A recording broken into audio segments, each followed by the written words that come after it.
Hello everyone. How are you guys? Okay, so let me share my screen. And today we have a very interesting topic, which is known as NAT. So let me open the uh, introduction to NAT. So basically, what is NAT? I'm sure you guys know about this, right? But still, we need to cover few basic things so that we can understand. Because in firewall, definitely we will configure different type of NAT. So basically NAT, right, which is the short form of network address translation. We know each and every person, right? So exactly what is the role of the NAT, or you can say the responsibility of NAT? So basically NAT, you know, having a responsibility to translate the private IP address to public IP address and public IP address to private IP address, right?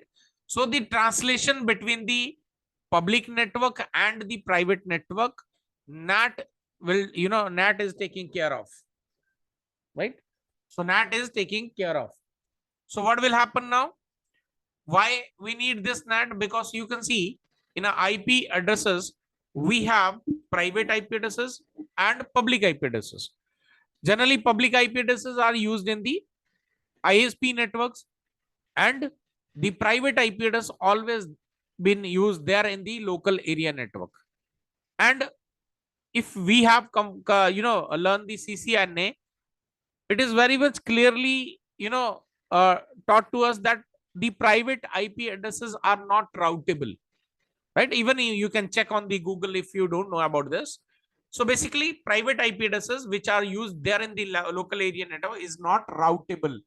So when I say routable, you can see it's not routable means you cannot configure any, you cannot advertise any private IP address to a public IP address through any routing protocol, whether the static or the public or the dynamic. Okay, so basically we to establish communication, to hand over, take over data between the private and public. So NAT is used, right? So basically NAT is the protocol, you can say, or you can say a program which generally translate involved to translate the private IP addresses to public IP addresses. Simple as that. Okay, so basically there are we have the NAT as well as we have the PAT. PAT stand for port address translation.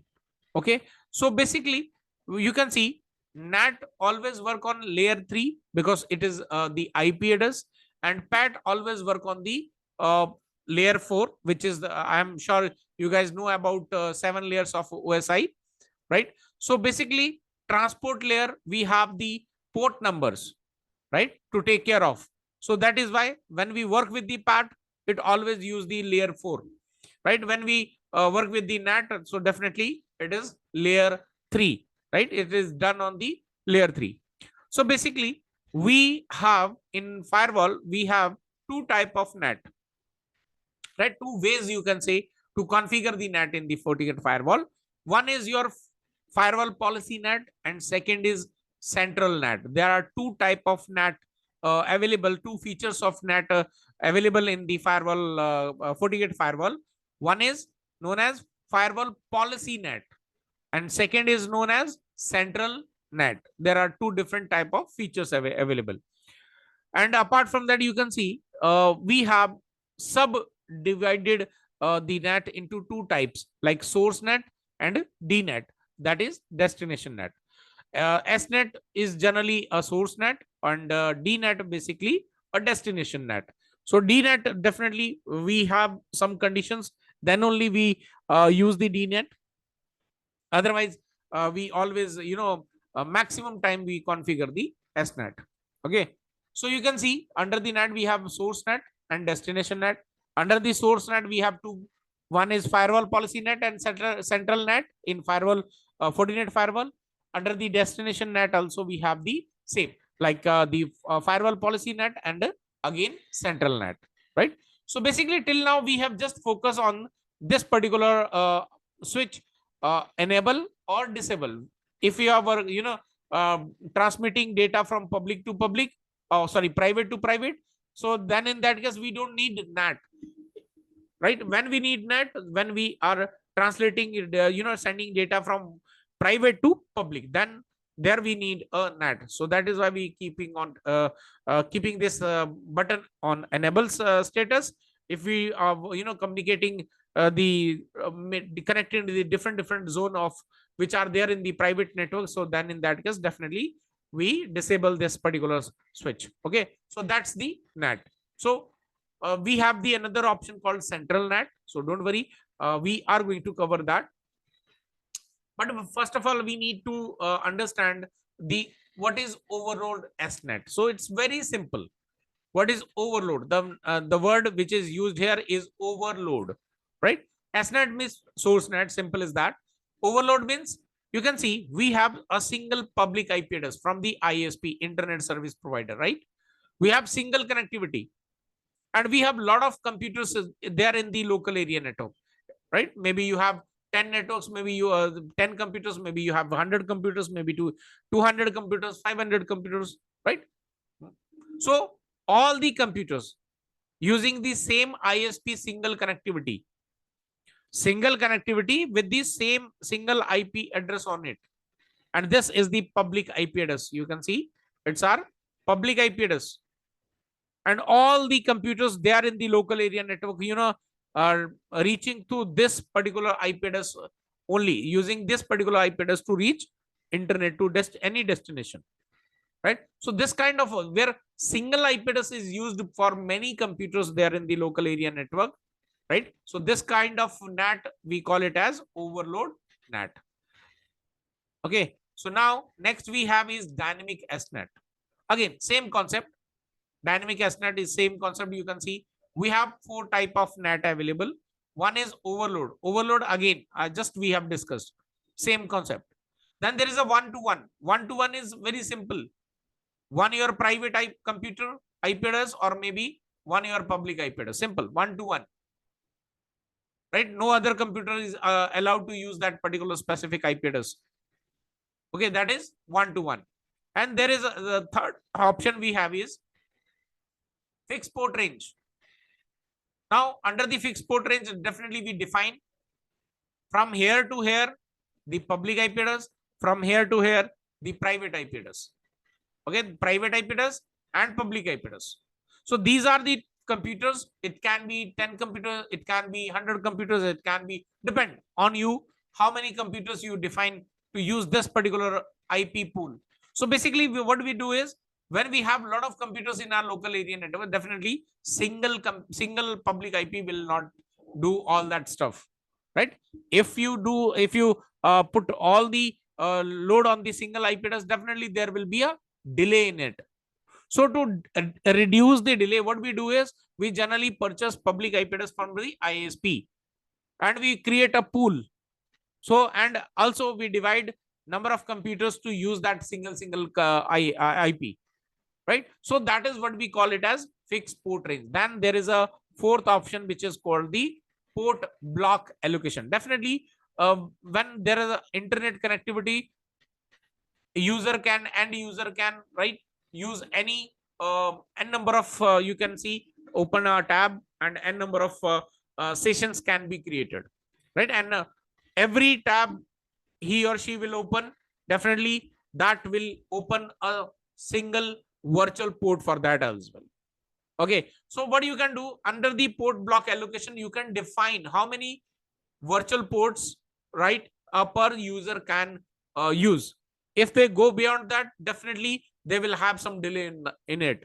So automatically they have to close some tab, right? Then only they will be able to use the internet. Otherwise, they will not be in a position to use the internet, right? There are a lot of users. They have always a habit of keep on opening different tab. They open lot of tabs, right?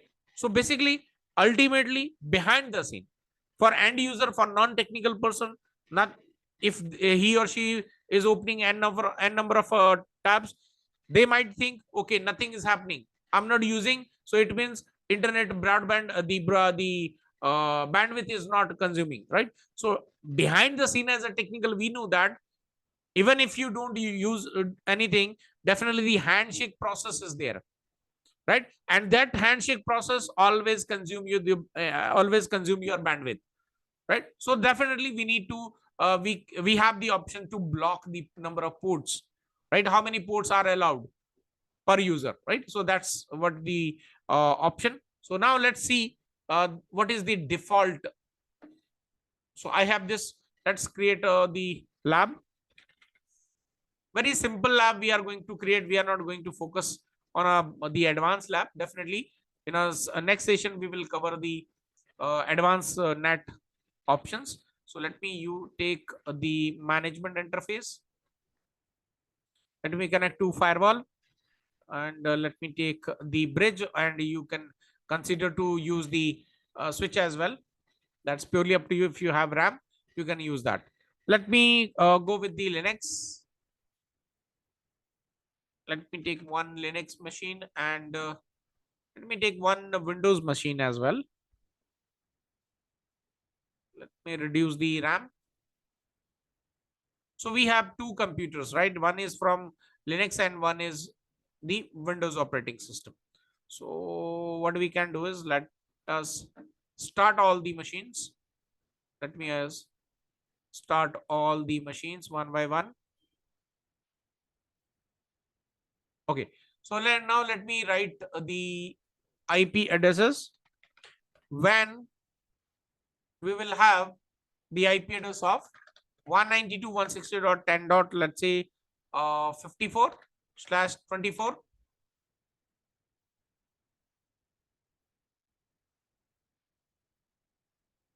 and LAN we have the IP address of 172.16.0.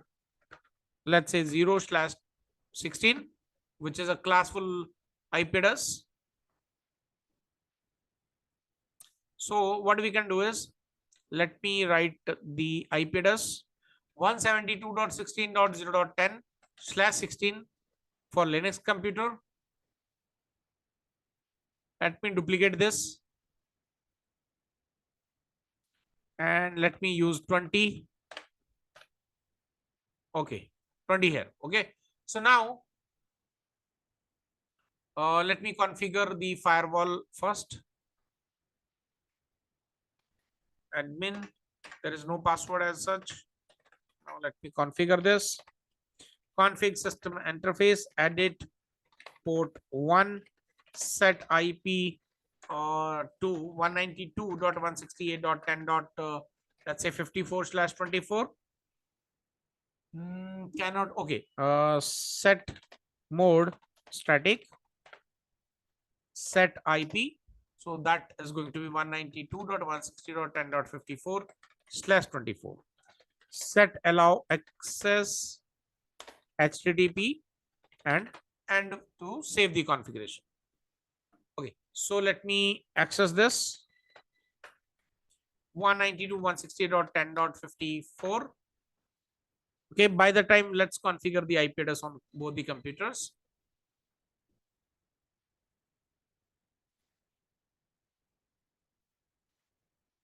It's 172.16.0.10 and 255.255.255.0.0. Gateway will remain same. DNS is going to be 8.8.8.8 and 1.1.1.1. Let me open the Windows computer as well. Password is 123.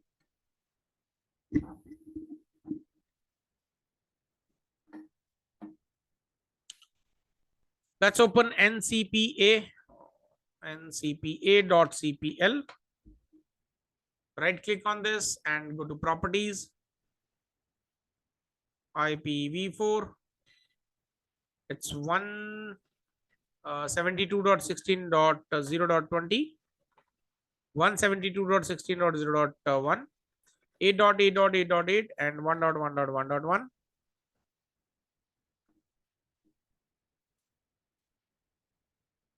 Okay, Now let's see the access the firewall, login into it.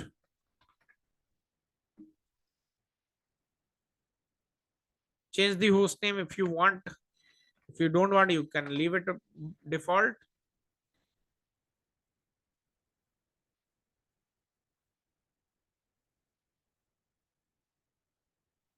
Now we click on the interface. So port number 1 is our WAN port. WAN. Let's select the WAN. Select the protocols, whatever you need. Now port number 2 is your local area network. So 172.16.0.1/16.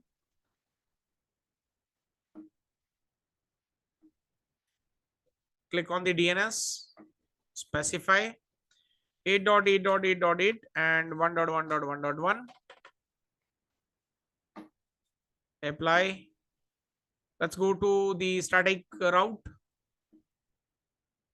and gateway IP address is going to be 10.1. Okay. So now let me click on the firewall policy. Click here. So now let's create the LAN to WAN. Okay. So you can see we have the incoming LAN, outgoing WAN. Let's select all. Let's select all. Here also all. Services all. Okay. Now you can see here as a till now, what we were doing is enable, disable. It's our private network. Let's disable. It's private to public. Let's enable. Right? That's only we did till now. But do you know by default which type of static NAT we are configuring? Let me click on OK. Right? So we have done with the policy. Now you can see here we have the topology. How many WAN IP we have? A single IP. How many private computers we have? Definitely 2. It can be any n number of computers, like 10 computers. It might be 50 computers. It might be 100 computers there in the local area network. Right? All the computers are using the same IP, public IP address to go to the destination. Right? You can see even in our topology also, are both the computers, whether it is Linux or the Windows, they are considering same public IP address to reach to any destination there in the internet. Right? So what we need is, we by default, right, we don't need anything basically. What we are configuring as of now by default, the source NAT, the static NAT, but overload. Why overload? Because all the computers there in the local area network are using the same public IP address. Right? They all are using same public IP address to reach internet. Right? So which means by default in this policy, what we are doing is we are using the, you can see under this NAT, it is written there, the IP pool configuration. Right? IP pool configuration. Use outgoing interface address.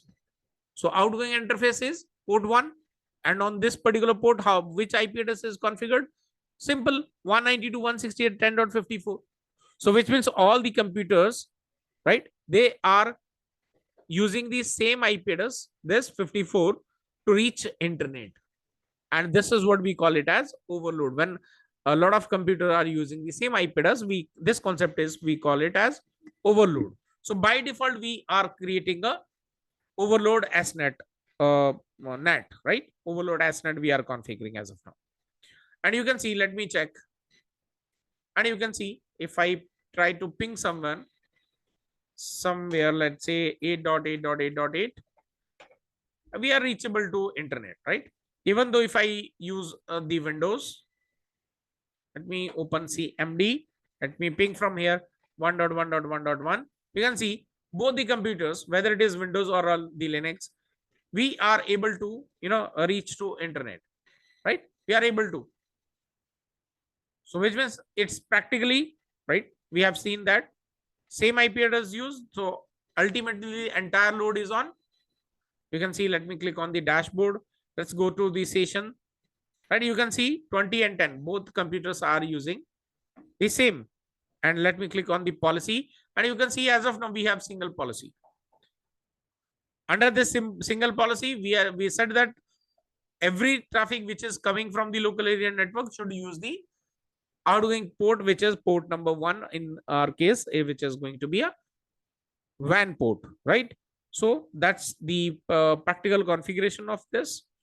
Now you can see, if I disable this NAT. Let's go back to the firewall policy. So you can see, let me disable this.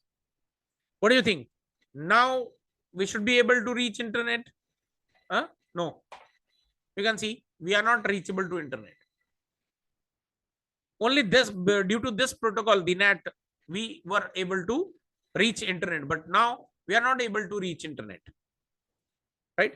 Because we have, this is what we call it as firewall security policy SNET, right? This is, we call it security policy, firewall policy SNET.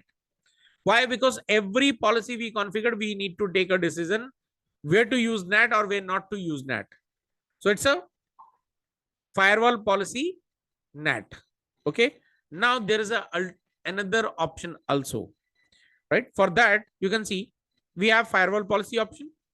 Below that, we have the IPv4 DOS policy, right? So now if I click on the system, then setting, if I scroll down a bit, you can see we have central NAT, SNAT. So if I enable this and click on apply, now if I click policy and object, you can see we have a different option called central SNAT. If I click on this, you can see by default there is no NAT configure, right? You can create multiple options out here, right? So what you have to do now, you can see we need to click on the create incoming port. Here you have to define the conditions for which policy, which you can say the central NAT will be applied. So local area network, outgoing interface, definitely WAN port, source, definitely all, destination, definitely all, right? You can see we have the same concept. Now, if I click OK, you can see the moment SNAT is configured, right? So you can see central NAT is configured.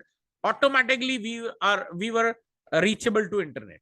Now, if I open the firewall policy, and you can see there is no NAT option available. Under you can see under the firewall and network option, it is saying central NAT is enabled. So NAT setting from matching central SNAT policy will be applied. Simple. Whatever policy you will configure under the central NAT, it will be automatically applied to that particular respective firewall policy, right? So basically, this is the practical example of a NAT and default, you can say default SNAT. Okay, so that's all for today's session. And definitely the next session, we are going to cover the dynamic SNAT, right? Where we will cover the 4 type of NAT, right? Overload, one-to-one, range, then the block port, right? So all the features we are going to cover in the next session. That is going to be very fun.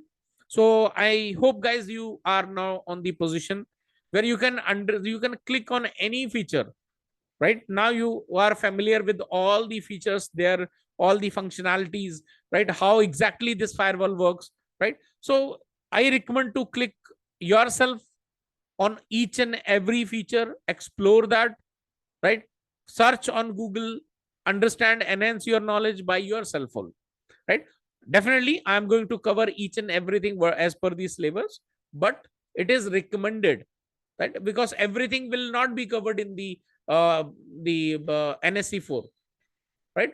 So it is your responsibility. If you covering each and everything where the theoretically and practically with me, right? So definitely you should be able to configure and understand a lot of other features which are available there in the firewall. Okay, so that's all for today. If you guys have any doubt, please make a note of that so that we can discuss in the doubt session. Right? That's all for today. See you guys in the next session. Bye bye.